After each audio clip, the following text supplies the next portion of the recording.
to everyone who is dialing in today. And thank you, Kyle, Margaret, and Mitch for joining me to deliver this insanely sick webinar. I would love it if everyone, actually, first I need to enable the chat. Let me do that real quick for all of our guests.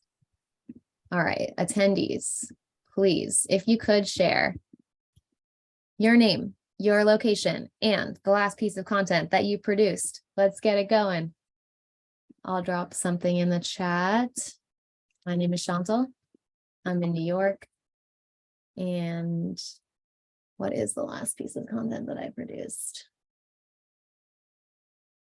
This event, I guess. I was going to say this event. So meta. Yeah. Like, oh, I gotta go. Awesome. Hello, Coral and Audra in Seattle. Basha and Fishers. Jacqueline, what's up? Nicole, what's up? Tisha, Victoria, Zoe, hello. We got a lot of blog posts out there. Amazing. Taran from India, Michelle from Phoenix, ABM landing page. Gotta do what you gotta do. We got Boca Raton. I grew up in West Palm. Oh, amazing. Where are you now? In West Palm? I grew up in West Palm, yeah. You didn't know that? No. Florida gal. Oh, I see. Right now I'm outside of Boston in Hingham, Massachusetts. Cool. So traded in my sunshine for some, I don't know, sweaters. The opposite. Yeah. Seasonal depression. Fantastic. We got Ryan. Not vitamin D, that's for sure. That's definitely not on the list. All right. Trading Well, in sunshine for seasonal depression. yeah. For sad. Isn't that what it's called? Yeah. Yeah. Cool. All right. Why don't you all introduce yourselves? And then we're going to dive into the content. Let's Kyle, go. take it away. You're on the left. Okay, I'll go. Oh, great. Sorry, we're going with the pictures. Hey, I'm Kyle, CMO at a company called Jellyfish. We're an engineering management platform. And I'm coming from Indianapolis. The last piece of content, does it have to be like external content or can it just be content? Any content? Yeah, it was either like a memo to my boss or a board deck, which is riveting, which we won't talk about in this, but Mitch. All right. Hey, everyone. Thanks for joining in. Excited for today. I'm Mitch Causey, CEO and co-founder of Demandwell. Honestly, very sadly, I think I'm in the same boat where we just had our board meeting. So yeah, that's definitely the biggest thing. Unless spreadsheets count, which if you know me, I love spreadsheets. Definitely made one of those on the plane out here to Wyoming, which I'm normally in Indianapolis. Awesome. Hi, I'm Margaret. I am currently a marketing advisor. I have been at companies like OpenView, AppQs, and Envision, usually running brand and content programs. Last piece of content I've created, I have a podcast called Don't Say Content. And so I have been doing a lot of derivative content, breaking that out of that podcast. So probably something like that. I wrote bad video on LinkedIn because I sometimes will try to chop up the videos myself, much to everyone's demise. It's all good. So today we're talking about basically creating a content engine. And, we're going to cover like, what does it take to be successful with content generally? What kinds of content are there? Like, how do you think about content as an investment? Things like this. But I guess I would love to hear from you guys, like, how has content been a part of your careers in the past, and like what types of content are you creating? I've said content so many times. I need to take a page out of Margaret's book. This is like a disaster. I'm gonna stop talking. You go. Well, I think that's first, Margaret. Well, yeah, I was going to say, I think that's the funny thing about, like, we can start with even saying the word content is because when we were talking about this, it's like board decks, it's spreadsheets, it's everything, right? So by saying the word content, it's almost like it's so far and wide that it sometimes doesn't mean anything. And I keep going back to the idea that essentially marketing is kind of two functions. It's like saturation of channels where your target audience lives, so you can stay top of mind, right? It's not even conversion yet. And then it's like, can you convert them as quickly and easily to do the thing that you want them to do? And I think there's a place for content throughout that journey, right? It's just both content for saturation purposes and also content for conversion purposes. And again, then I just said content 20 million times. So I would agree with that. I think that for me, and this has been throughout my entire career, whether it was, the agency I'd started or Lessonly where I worked with Mitch, or now at Jellyfish, Exact Target. You got to put a stake in the ground with content too, from a thought leadership perspective. And the people that win markets or win, however you define winning, are the individuals that have kind of set the stage with a piece of content that I wouldn't want to say create a category, because that's another phrase that I just bothers me in general, but that kind of helps people do their best work no matter what, right? And that ultimately that's what business is for. But that's really, for me, whether that's a state of report or a book that you write that has frameworks or playbooks, it helps your end user do their best work on any given day. I love that. I love that. I'll also, Margaret, I love saturation versus conversion. I really like those words. I typically say brand and demand, but kind of either way, I think it makes a ton of sense. I would say for my career in particular, I'm again, I love spreadsheets. I would rather be in a spreadsheet all day than read a novel. That's just like part of me. And so a lot of content throughout my career has been very demand driven. It's why I started Demandwell, not Brandwell. But I will say, Wait. Pause 1 second. Have you said that before? Oh, that's my pitch, baby. Oh, that's your pitch. Right. Okay. that's so good. No, but I will say, genuinely, thanks to Kyle, opened my mind to the necessity of the brand side and finding, in creating both types of content. I think it's sometimes possible to do both at the same time. And that's to me the epitome. But I do think, breaking things down into like, what's the primary intent for a piece, to your point, Kyle, to meet that user's need, whatever they're looking for.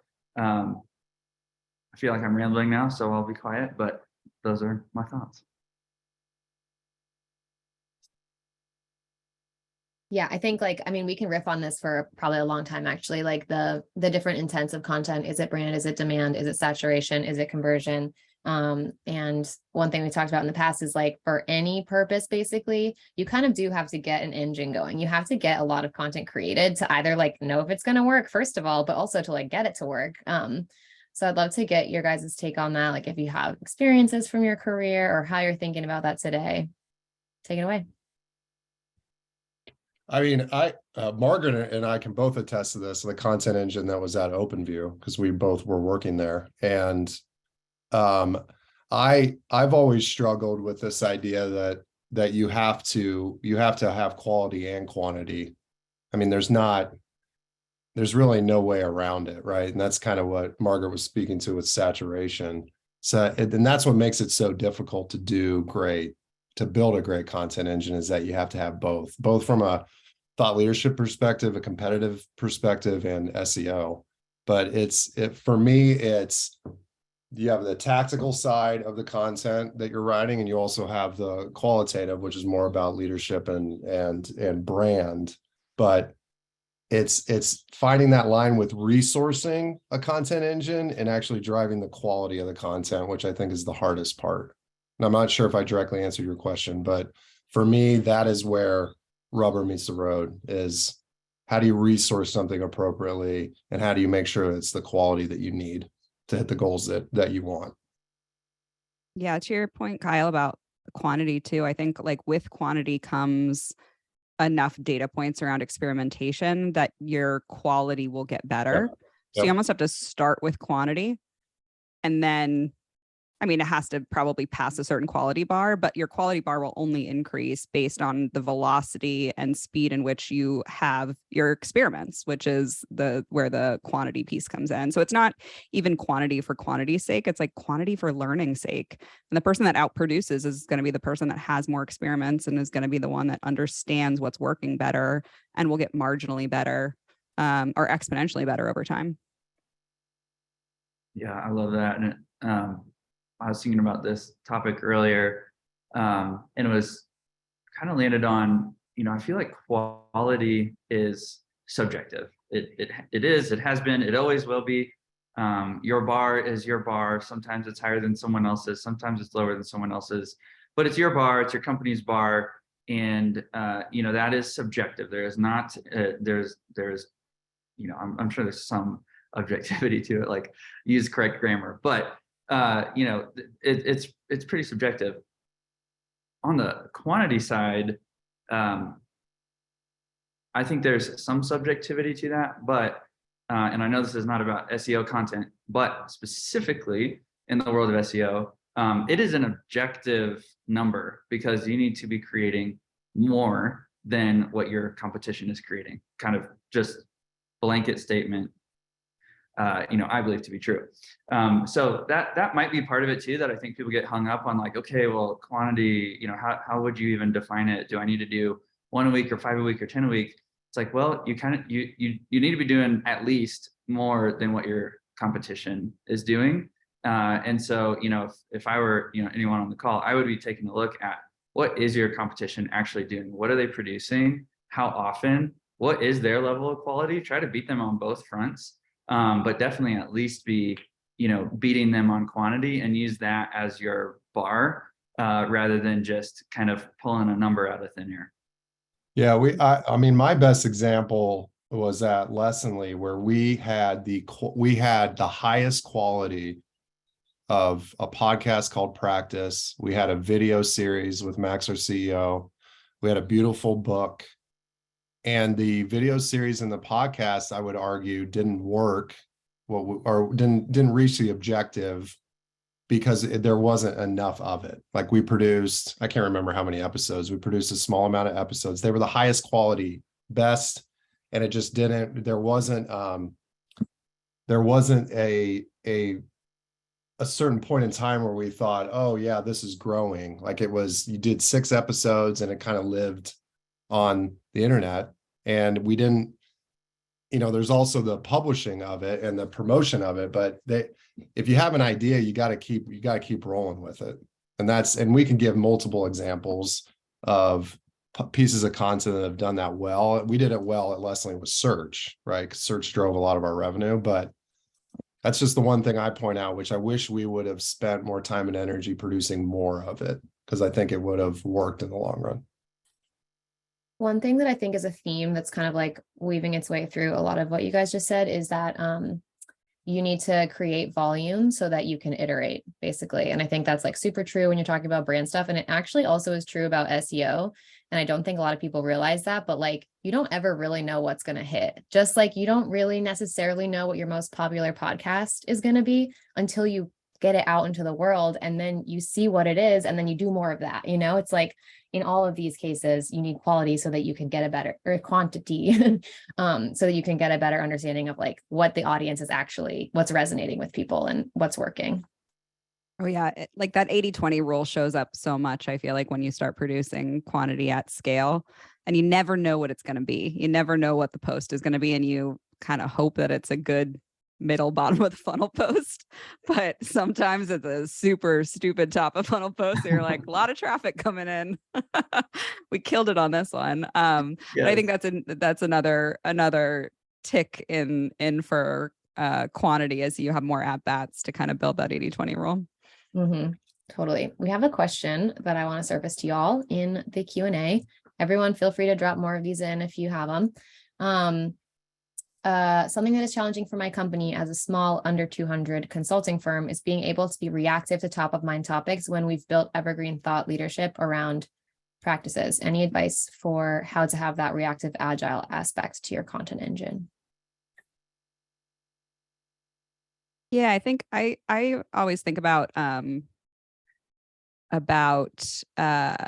what the mix is of like lightweight content versus like deeper Mhm. content that you invest in. And I think you can do both. I think with like the hot takes kind of like top of mind content, doesn't have to be as researched and as deep as the stuff that you want to own in terms of evergreen thought leadership. It can feel a little bit more like an opinion piece or a hot take rather than a fully researched report.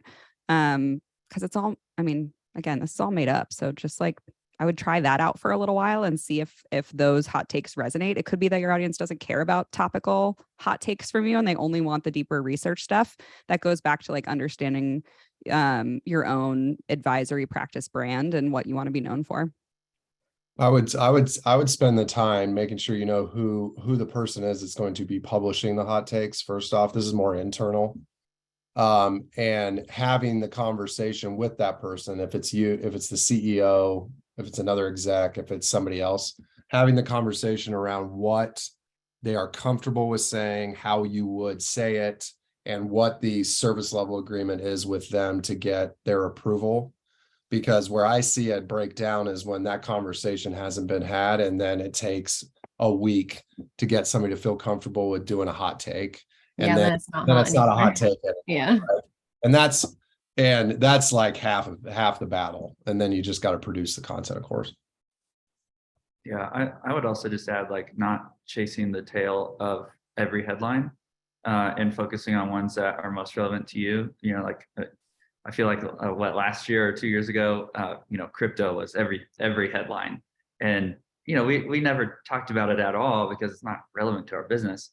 Whereas now with ChatGPT and OpenAI and all that, we're literally integrating that into our platform. So we can, you know, we are absolutely going to be outspoken about that, probably more than really most things that we have to date. It's not because it's something that people are talking about. It's because it's really relevant to our business. Another great question in the chat from Jane. Do you have a playbook for repurposing content? So not just like cranking out new stuff all the time, but recycling, reusing. Yeah, would love to hear your guys' perspective on that. So you could either start with long form and break it apart. I'm sure that there's a phrase that content marketers of the world use, accordion content. I don't know, some weird phrasing that we use, but it's either you ladder up or ladder down, right? So you either have, if you're going to write an ebook, you have a bunch of interviews that you do that can be blog posts that then roll up into a larger piece of content.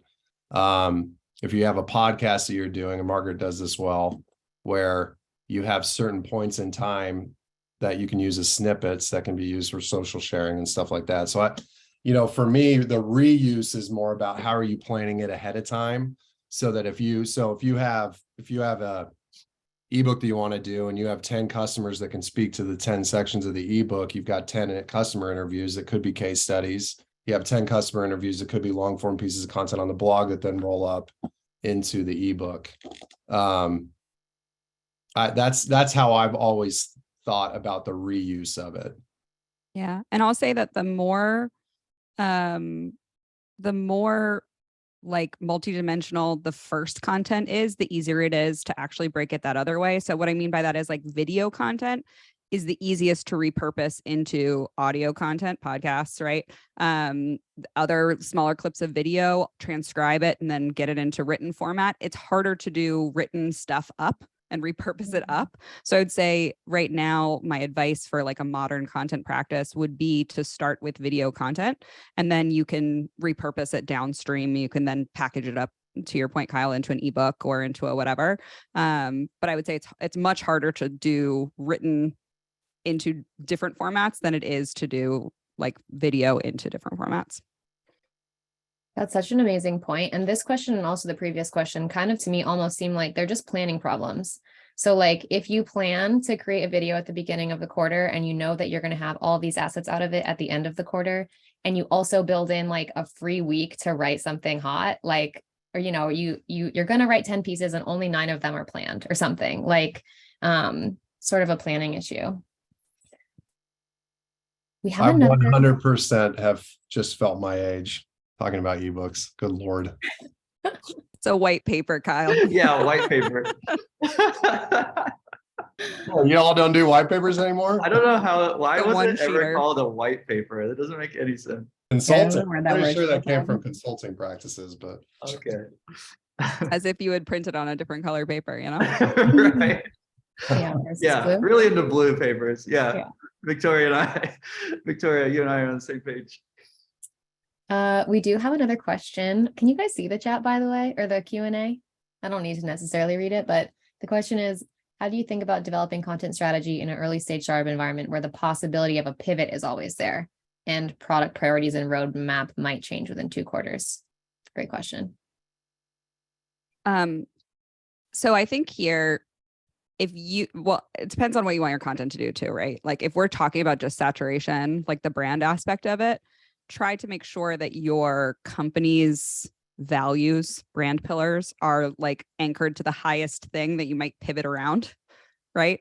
If it's around like better work practices or whatever it might be, then you can kind of saturate channels and then product can kind of pivot underneath you. But you at least can start saturating. If you're starting to create like downstream demand gen things, you just got to be comfortable with the fact that at some point that might scrap and you might have to repurpose and rework and get a little bit more flexible there. yeah, I mean, we kind of did that at Lessonly where do better work was our high level statement. We had 6 pillars under do better work that applied to the product, but also applied to how do you build great training, L&D programs, sales coaching programs. On the demand side, I keep it within a quarter. Like if you're trying to do something over 2 quarters, especially in our environment, it's going to be very difficult. So think about sprints and think about how you can do really high quality white papers that are like 50 pages long. No, don't do that. Do cool videos and stuff like that. But that's, I try to keep it within months or 3-month increments when you're producing stuff, because you're right, on the roadmap side, it's very hard, especially if the product roadmap shifts considerably. Or the entire company pivots. Absolutely. Which especially right now, it's probably something people are talking about. Yeah. And I think it's okay to be okay with it being a waste of time. Like some of the things that you do are going to be a waste of time, but the alternative is not doing those things.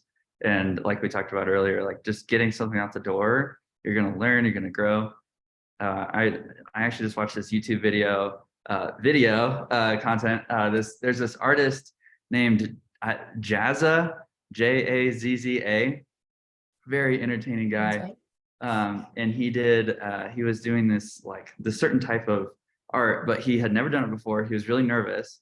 And he said, hey, look, this is how you get started. And he just like shoved his hand in a bucket of paint. It was like, all right, now it's messy. Now I can get going. And so I think sometimes we value our time so much that we don't want it to ever be wasted, but sometimes it's in the wasting of the time that we actually land on something even better. That's beautiful, Mitch. We're just going to end the webinar now. Goodbye, everyone. Yeah, really mic droppy moment right there. There you go. There's your social snippet. Yeah, I totally agree. And I think that that's a trap that I've definitely fallen into as a content creator in-house at companies, is that when you go through a pivot or something like that and you feel like, wow, I just did all that work. Maybe it didn't even launch, right? Like maybe you didn't get out the door and you did all this work. That can be demoralizing. But I think to your point, it helps also set up the process in which you create content, and you can get even better on that. So you can look at it from that dimension too, where you at least had an at-bat of getting something, close to shipped or maybe shipped. And look at the success of that, because that is work to be done, is setting up the process in which to do this stuff. Yeah, the worst thing you can do is nothing.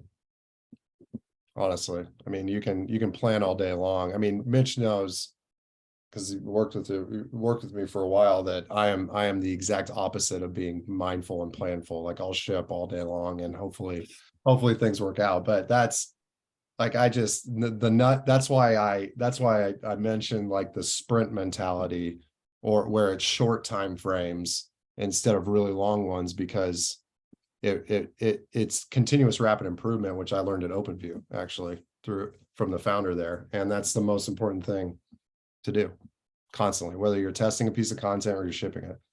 Talking cultural values years after leaving OpenView, you still have them stuck in your brain. That's amazing. Yep. It's honestly kind of similar to the way that like engineers and product leaders work. Like it's like they're faced with kind of a similar problem actually.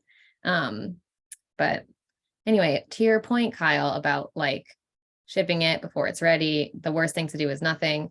I actually feel like a lot of our customers struggle with creating content generally, and a lot of them do struggle to like actually create content.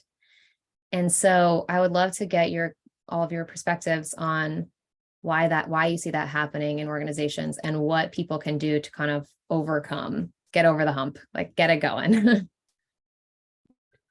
I mean, I think part of it is people just don't know what options are out there, right? Like, can you use an outsourced provider? Should you hire? I think there was a question around here somewhere about hiring in-house or using contractors.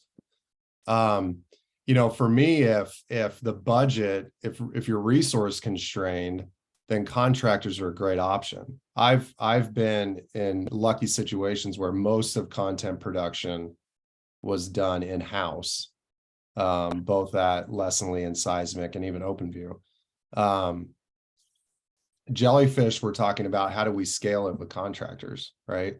But the biggest thing is that making sure you understand what the objective is in the plan and then go figure out the resourcing that you have to support it. But I just think that people just don't know what different options they have. Yeah, I think the other failure point that I see is like internally, if there's some executives that think it needs to be a certain thing, but you're maybe not resourced to do that thing, or that can be a failure point too. And to your point, Kyle, where there's lots of ways to do it, right? And I think about all the different variables that you have when you create content. You have like channel, you have like message, you have audience that you're pointing it at, you have the conversion opportunity, you have the type of content that you're actually producing, like whether it's a video or written or whatever. And if you can expose all of the different variables that you have to play around with while you're creating content, and ideally when you're running experiments, isolating variables to play around with, but it at least helps with that alignment internally of like, hey, these are all of the things you can do. It's almost like content Mad Libs of like, it's this channel with this content type, with this audience, with this message, let's run at it with this conversion opportunity. It helps open people's minds up to the idea that like a good, successful, whatever you define success as, content program can look a lot different. And you need to like find the way to make it successful. So I don't know. I've seen that be a failure point too. If somebody's like, hey, we need a video series. And you're like, well, why is it a video series? Yeah. And I think too, burnout is a real thing when it comes to creating, when you're, especially, I feel like, especially if you're in a B2B space, where it seems like you're just talking about the same thing over and over, which, is a planning problem. Like, get more creative in the planning of what you're talking about. But at the same time, like I do find that if you have the same person creating content about the same subject over and over and over and over again, at some point, there's either burnout of the person or there's burnout of the topic.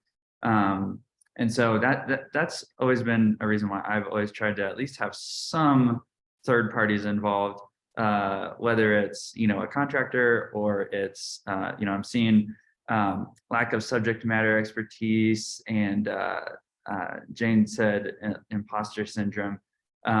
You can be a content manager and like a flow manager. You don't have to be the brain that is, being translated into content. You can use other folks like thought leaders and stuff like that. So that's just one take for me, is that just keep in mind that burnout, if you're struggling, it could be because you need to like add something else third party as a variable. For Well, sure. Leslie did this really well, actually, with internal resources, but not on the marketing team, right? You would like have salespeople write things, and like anyone at the company could contribute, and that was like a more of a project management. Yeah, I do think we did that. It was mostly around promotion of things, but we also, anybody can create content. I don't think people use their customers enough to create content. Like Margaret mentioned video, go talk to 20 customers. You got tons of content, right? And I would say that for any company that I've worked in. I also think that content marketers and also marketing leaders do a terrible job setting up the business case for content to begin with. They're just bad at it. I think a lot of people are just bad at doing business cases for things that they want to do. So the budgeting, the objective, like how does it track to the actual revenue creation within the company is how you resource this. Not like what Margaret said, I need a video series. And usually what happens is that the person asking is not given the material they need to make an actual business decision. It's just gut. And when it's gut instinct, it's going to be very hard for y'all to get the resourcing that you need. And you need to ask for that from your manager, leader, whoever, CEO. Margaret, you were going to say something before I went down that route of. Oh, I love that rabbit hole. Yeah, how I think about this is content marketing as content facilitation and not necessarily like content creation net new themselves. And so I think the more that I know for a while, everyone was talking about like hiring journalists and like that being a route. And I think it was close to solving the answer, but the real answer is not like necessarily hire a journalist, but just become more curious. And I think that exactly. And I think that the usefulness there is Kyle, to your point, you have unlimited perspectives because you can go to customers, you can go to even like prospective customers, like people on the target hit list. And it's like a nice, soft, like Trojan horse into the sales funnel of like, hey, we want to feature you on this really cool thing.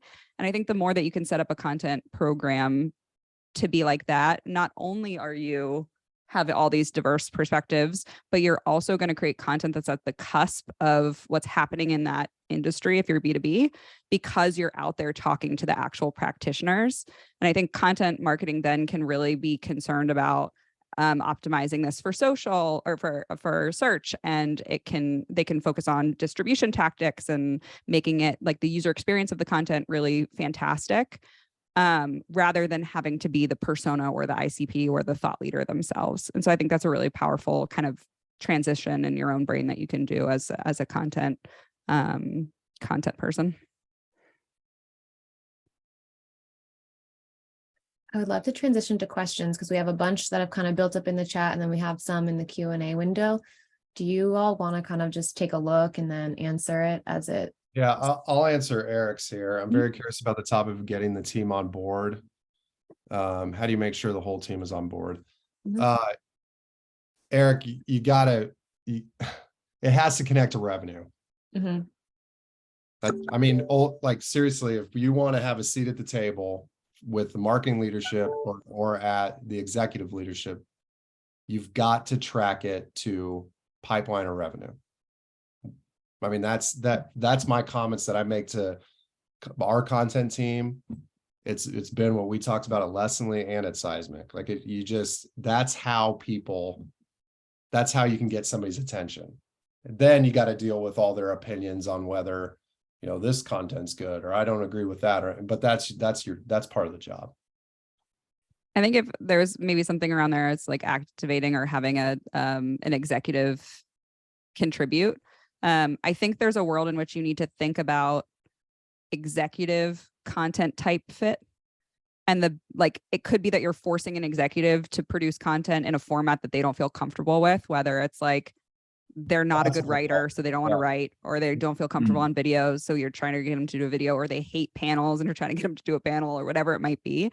And so I think that there's some massaging of executive content type fit that then you can figure out in which channels you can massage it, but you have to find that too. And I think you want them to build a personal brand on LinkedIn and they just. Yeah, exactly. And it's like, if they don't want to do that, like find a different way to activate their personal brand or their thought leadership. And Kyle, I know you and I both worked with Blake at OpenView, and I probably have told this story publicly too many times, but he's such a perfectionist when writing that he was not prolific enough to write because he wanted to really like wordsmith and perfect and polish, and it took him a long time. And as soon as we got him into video, he's like super prolific on LinkedIn and now YouTube with his video content. And so once you find that and you like unlock the ability for that executive to be prolific in contributing content, your world becomes so much easier. Yeah, that's so good. That's great. Make your life easy is my advice. You just help me right now. Yeah,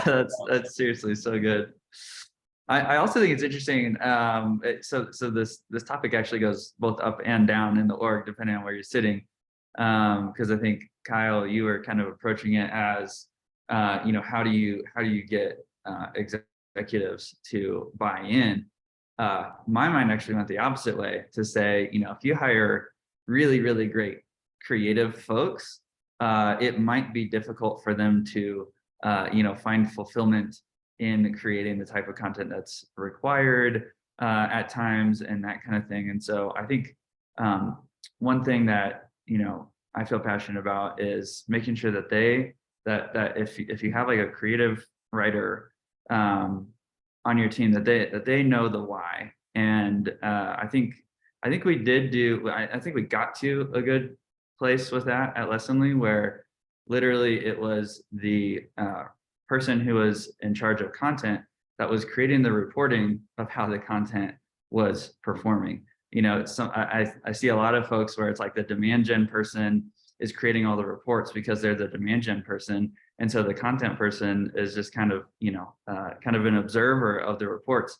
But once you get them engaged and involved in kind of that accountability, I find that increases engagement. But then the other thing is cross-functional engagement too. So if someone's creating a ton of content and they never hear from a customer that it's good, and they never hear from a salesperson that it's good, and they're only, the only kudos they get are from, you if you're their boss, that's a miss. You should definitely, like, anytime you should have that as part of your culture. If if an AE hears that a piece of content drove a deal, tell that to the person who created that piece of content, because now they're tying themselves and their work to an actual outcome and an actual like human experience rather than like just a screen. Yeah, that's perfect. I do one, I think, ask this in chat and then ask it again in Q&A about complex and technical. Content on technology can be very complex and technical, but content should be easy to consume. If product marketing insists on using complex language, how do you push for easy to consume content about complex topics? So Jellyfish sells to engineers, and I would say that it's pretty technical, not necessarily complex to explain. The way I think the most interesting way to do it is to get live feedback from customers. If product maybe it needs to be complex, maybe it needs to be technical, but if product marketing is producing something and you as a content leader or content marketer can go talk to a customer and say, let me read this to you, what do you think? Get feedback on it. If the customer's like, that doesn't make any sense, it's way too complex, then you've got at least an example of how you should change it. But if product marketing is not using the customer language, you've got a problem there that's not just the complex language, to be clear. I totally agree. And I think Jane here in the chat too, it's like, if you speak the language of your customer on your website, in your content programs and whatever it is, then people know what you are and who you're for. And I don't care if your mom reads your website and doesn't know what your product does. It does not, it's not for her, probably. I mean, unless your mom's technical, which my mom's not, but there are lots of technical moms out there. And so I do think that's the case. And honestly, sometimes while I'm advising, people will bring me their product websites and say, can you look at this copy? And I say, I'm not your user. Don't do that. Don't have me look at it. Like my feedback does not matter. It's the customer and your audience that matters. And if you can speak their language, you also help solidify the fact that what their pain points, you get them, you understand them, you're one of them. And I think that's really valuable. And an easy way to check that is if you're doing customer case studies and you've got them on video and you've got them transcribed, compare what the customer is saying in the calls with how you're writing content. Because that's been something I've used recently, especially using Gong. Yeah, this came up in a session earlier, was like, I'm just use all the in. words they're using. And I know I'm Make that kind your of H1. late to the party here as a marketer, Yeah. but like that is if you have call recording, I don't care who you use, we use Gong.